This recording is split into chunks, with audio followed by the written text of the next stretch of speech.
Welcome to the Genius Factory. Enjoy the video. You start by confirming power and fit. Don't skip this.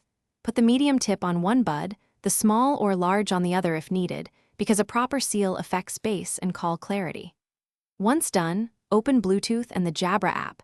Make sure firmware is current and run the fit test to measure isolation. You'll feel a slight pressure when sealed correctly, and this step sets accurate equalization and noise control for the rest of the process. Now you insert each earbud. Grip it with the nozzle angled toward your ear canal, then rotate back and down until it locks into the concha. You'll hear a subtle click or sense reduced movement. That's the mechanical seal doing its job. If your Jabra model has earwings, tuck them into the fold above your ear canal for extra security. Make sure the microphone ports face outward for optimal call pickup. Repeat on the other side and check stereo balance in the app.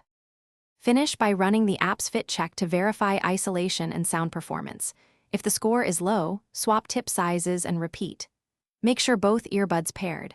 If one won't connect, reset by holding the multi-function button for 10 seconds, then repair. This clears most Bluetooth glitches. If you hear muffled audio or calls sound distant, remove and clean silicone tips and mesh gently. Make sure they're dry before reinserting, because dirt and moisture. Thanks for watching. If you found this helpful, don't forget to like and subscribe.